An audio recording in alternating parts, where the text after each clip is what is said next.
This video has English subtitles lol. 15 de julio de 2022. Llevo meses tratando de resolver el acertijo más grande del mundo. ¿Qué pedo con el gigante de hierro? No la película, el personaje. A pesar de que su película fracasó en taquilla, el gigante de hierro apareció en Ready Player One y después en Space Jam 2 y después en Multiversus. El gigante de hierro será recordado en la historia como el personaje que aparece en películas cuando el estudio quiere presumir la cantidad de franquicias que posee. Y no podía dormir pensando, pero ¿por qué él? ¿Por qué el gigante de hierro? Bien, finalmente, buenas noticias. Por fin lo he descifrado. Pero les advierto, continúen con precaución. Asegúrense de estar sentados al escuchar la siguiente información. El gigante de hierro es gigante. Después de que el universo cinematográfico de Marvel se volviera la franquicia fílmica más exitosa de la historia, Hollywood no ha podido dejar de vomitar crossovers, obras en las que personajes de distintas obras se conocen. No son nada nuevo, pero los crossovers de hoy en día siempre son mostrados como un evento, un gran monumental evento, como el que nunca ha habido antes. Es decir, mira cuántos sujetos hay en el póster. Si hay un grupo tan grande de gente tan épica, seguro debe ser una película grande y épica. Por eso el gigante de hierro aparece tanto. Cuando algo es grande, impresiona. La gente se queda viendo en shock. Agregar un personaje grande ayuda a atraer la atención del público impresionable. King Kong y Godzilla también pasan por esto por lo mismo. ¿O de verdad creyeron que King Kong le tenía hype al partido de Space Jam? Es un pinche chango. ¿Qué le va a interesar? Eso resuelve el caso del gigante sobreaparecido, pero algo aún no tenía sentido. Ready Player One y Space Jam 2 no son consideradas buenas películas. Entonces, ¿por qué de todas sus apariciones, Multiversus fue la única aparición del gigante de hierro que causó rechazo de parte de los fans? Multiversus no es una película, es un juego de peleas al estilo de Super Smash Bros. Solo que, en lugar de tener muchos personajes de Nintendo, tiene muchos personajes de Warner Bros. Bugs Bunny, Jake el perro, Arya Stark, Batman son personajes que están acostumbrados a pelear, pero el gigante de hierro es un pacifista. Muchos dicen que no debería estar aquí peleando. Extrañamente, el contraargumento de mucha gente fue Mega Man. Mega Man es otro personaje que está programado para ser incapaz de lastimar humanos, pero eso no lo detiene de estar en Smash Bros. Peleando contra humanos, así que el gigante de hierro debería de poder estar en Multiversus. Este contraargumento es de lo más estúpido. Mega Man no puede lastimar humanos por su programación, no por su personalidad. Le quitas eso a Mega Man y Mega Man sigue siendo Mega Man. Si le quitas su pacifismo al gigante de hierro, le estás quitando lo que lo hace él. ¿Cuál es el propósito de tener al gigante de hierro si no es el gigante de hierro en realidad? Sobre todo me parece gracioso que usen a Mega Man de todos los personajes para hacer este argumento, porque cuando el personaje fue agregado a Street Fighter viéndose así, los fans no estuvieron contentos. ¿Que a quién demonios le importa? A los fans de Mega Man aparentemente. Entonces me pregunté, ¿hasta qué punto puedes eliminar o cambiar cosas sin que se sienta incorrecto para los fans? ¿Cómo se ve un buen crossover? ¿Y cuál será el motivo por el cual los crossovers suelen ser tan malos? Primero vamos a familiarizarnos con la naturaleza de los crossovers, pues no hemos establecido algo importante. La definición también es el propósito. ¿Qué es un crossover? Es cuando elementos de dos o más obras independientes se unen. Muy bien, fácil de entender. Ahora, ¿para qué es un crossover? Para que elementos de dos o más series independientes se unan. Si por algún motivo a los seres humanos nos gusta ver dos cosas que usualmente no interactúan, interactuando. Cuando un personaje es agregado a Super Smash Bros., queda implícito que ese personaje es importante, que está al nivel de los más grandes personajes que los videojuegos han visto. Es como armar una colección con los más grandes éxitos o el Salón de la Fama, pero al mismo tiempo permite ver dichos personajes peleando, algo que también es bastante común en el mundo de los crossovers. El mundo no siempre tiene que ser tan violento, a muchos fans les basta con ver personajes interactuar. Pero ahora díganme, ¿qué característica tienen los crossovers violentos que los pacíficos no?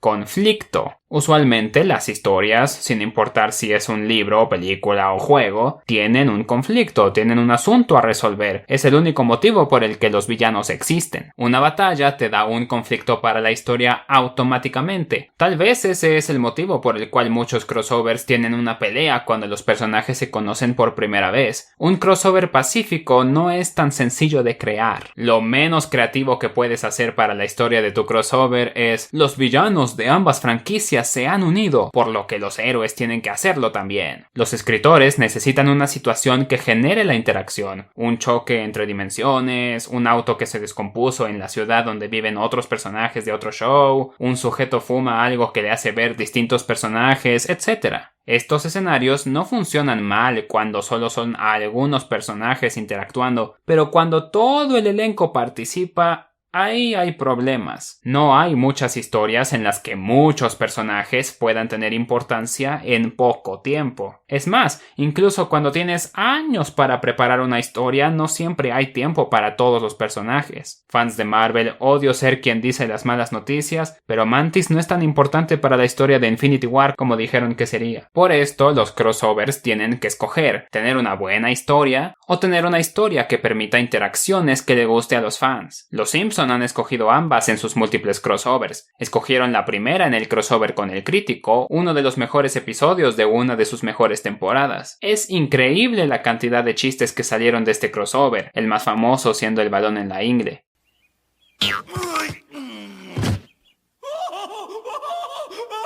Eso es lo que la gente recuerda del episodio, como cualquier otro episodio de Los Simpson. La gente recuerda la comedia. Es menos un crossover y es más un episodio con una estrella invitada. No necesitas conocer al crítico para disfrutarlo. Es más, hicieron que el personaje fuera amarillo, así que hay gente que ni sabe que es un personaje de otro show y creen que fue creado para el episodio. Y luego tenemos los crossovers con Futurama y Family Guy. El completo opuesto, son episodios dispuestos a sacrificar lo que sea necesario con tal de obtener esas preciadas interacciones. Honestamente, prefiero el crossover con El Crítico, aunque sea un show que jamás he visto, contra el crossover con mi programa animado favorito de todos. Aunque sí hay comedia aquí y acá, la prioridad se mantuvo en hacer un crossover, en hacer que la audiencia diga ¡wow! Es esa cosa y esa otra cosa, pero ahora juntas, ¡wow! Y esa impresión no dura mucho. No sé por qué los estudios creen que nos vamos a impresionar, cuando la gran mayoría de crossovers suceden con personajes que le pertenecen a la misma compañía. Tienen todo el poder de juntar sus personajes cuando quieran. Usualmente es una mayor sorpresa cuando un crossover sucede, aun cuando difieren de dueño. Supongo que eso es lo que evitó que la gente se diera cuenta que Rescue Rangers apesta. Sí, a ver. Todo el mundo odió Space Jam 2 y Ralph el Demoledor 2 por tener miles de personajes de Warner y Disney respectivamente, pues eso las hizo sentir como comerciales sin esfuerzo. Chip y Dale llegan con miles de personajes, pero no solo de Disney, también hay de otras compañías. ¿Qué creen? Eso solo hace que la película deje de ser un comercial sin esfuerzo y pasa a ser un sin esfuerzo. ¡Felicidades! Chip y Dale no es un comercial, pero tampoco logra ser una parodia o una sátira. A veces lo hace. Por ejemplo, hay un momento en el que parodian Batman contra Superman, convirtiéndolo en Batman contra ET. Eso sí es una parodia. Hay unas cuantas bromas sobre la industria, pero el resto de cameos no son más que cameos. No son chistes, no tienen esfuerzo creativo, son flojas referencias. Mira, es Randy Marsh de South Park. Eso es todo, no hay chiste. Pero todo el mundo, wow, miren, es Randy Marsh de South Park, wow, miren las ponis, wow. Cada cameo es así. ¿No ven que, en un sentido creativo, esto no es menos flojo que esto? Oye, pero en Roger Rabbit también hay cameos que no son chistes y amas esa película. Sí, pero en Quién engañó a Roger Rabbit, de hecho había un propósito. Es la única de estas películas en las que hubo un propósito. Era para contrastar. Tienes personajes de comedia animada animada exagerada que no se toma nada en serio a sí mismo, en un contexto de misterio de detectives que se toma muy en serio a sí mismo. Contraste, propósito, hay un motivo por el cual los cameos están aquí. Space Jam 2 y De Nuevo en Acción solo son así porque Space Jam era así, y Space Jam solo fue así porque Michael Jordan y Bugs Bunny aparecieron en exitosos comerciales de cubrepatas. Originalmente Jar Jar Binks iba a aparecer en Rescue Rangers como el chiste de la industria, pero decidieron reemplazarlo con el diseño original de Sonic. Claro que Sonic es mucho más reciente, pero Jar Jar Binks es propiedad de Disney, la compañía que hizo la película. Al usar el personaje de otra compañía, sacas una mayor impresión de la audiencia. Toda la película parece creada estratégicamente para sacar la mayor impresión posible, para compensar la falta de esfuerzo creativo. And you suckers all fell for it. Incluso si les gusta la película, deben aceptar que, cuando salió, nadie estaba hablando de la comedia, ni de los personajes, ni de la historia. La película tiene historia y personajes. ¿A quién le importa eso? Sonic aparece. ¿Saben qué película logró lo que Rescue Rangers intentó? La película de Lego. Sí, tiene miles de cameos, pero a la gente le gusta la película por lo que es. Cuando la gente habla de la película, habla de cosas como su mensaje de creatividad frente a limitaciones, no de lo genial que fue cuando Milhouse apareció. Los cameos tienen que ser una cereza en el pastel, no un reemplazo del pastel en sí. La cuestión es... no se necesita crear todo un episodio para ver personajes interactuar, menos toda una película. Sucede mucho en comerciales, ¿saben? Y no siempre tiene que ser comerciales que involucren patas. De todas las diferentes versiones que ha tenido Cartoon Network, la que veo como la más aclamada es la de la ciudad, donde todos los personajes del canal viven en el mismo lugar. Pero en mi opinión, el mejor lugar para un crossover es un videojuego. Aunque hay muchos juegos que sí tienen una historia, el hecho es que no es algo que los videojuegos siempre necesiten. No necesito saber de dónde vienen estos bloques, qué son, por qué están cayendo y por qué los estoy acomodando. No, el gameplay es lo que los hace, pues... juegos. En un juego puedes tener cuanto crossover quieras sin tener que sacrificar una historia, porque la historia ya era opcional de por sí. En Multiversus los personajes simplemente son teletransportados al campo de batalla. No sabemos por qué, ellos mismos no saben ni por qué pelean. Shaggy es un Saiyajin. Saben, no me imagino lo raro que ha de ser el mundo para la gente que no ve memes. Este debería ser el escenario donde podemos ver al Gigante de Hierro conociendo a su héroe Superman sin preocupaciones, ¿verdad? Cuando el tráiler de Multiversus salió, todo el mundo lo celebró. Por fin el Gigante de Hierro conoció a su héroe. Y nadie consideró que al ser un juego de peleas, el gigante también le va a partir la Martha a su héroe. ¿Ven por qué algunas personas tuvieron un problema? Ah, pero en Smash Luigi le pega a Mario y Luigi jamás haría eso, así que no importa que el gigante le pegue a Superman. ¿Seguros? ¿Seguros que Luigi jamás le pegaría a sus seres amados?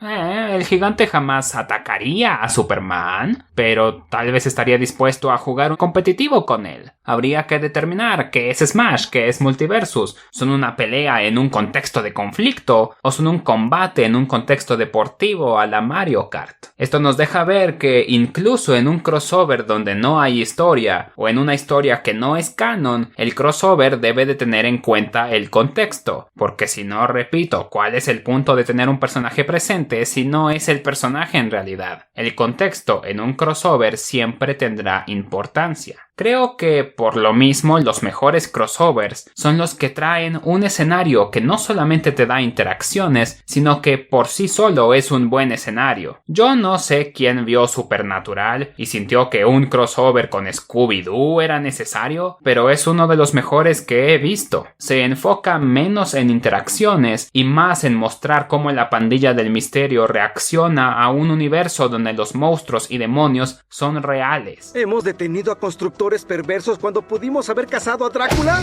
¡Mi vida no tiene sentido! Si hay fantasmas, significa que hay otra vida. Cielo, infierno, me iré al infierno. Es menos una experiencia que recuerdas porque viste personajes interactuar y más por lo que la historia le trajo a los personajes. Es decir, como si fuera cualquier película o serie. A eso es a lo que se reduce todo esto. ¿Qué prefieres ver? ¿Una película o el episodio de una serie? ¿O una colección de interacciones? O peor aún, un festival de cameos. Después de todo, las historias individuales son lo que hace que estas interacciones tengan valor del todo. Los crossovers pueden ser cool para los fans, pueden ser un testimonio de lo querido que es un personaje de una obra, pero hay que estar conscientes de que no son más que eso, y que no son algo que celebrar más allá, porque si los celebramos más de lo que se merecen, vamos a dejar de recibir verdaderas películas y seguiremos recibiendo recordatorios de que las buenas películas existieron. Gracias por ver el comentario del mes. El mes pasado hablamos del episodio más infravalorado de Los Simpson. Puedes ver todos los episodios acá, suscribirte allá. Hey, muchas gracias por ver. Espero que tengas un buen día.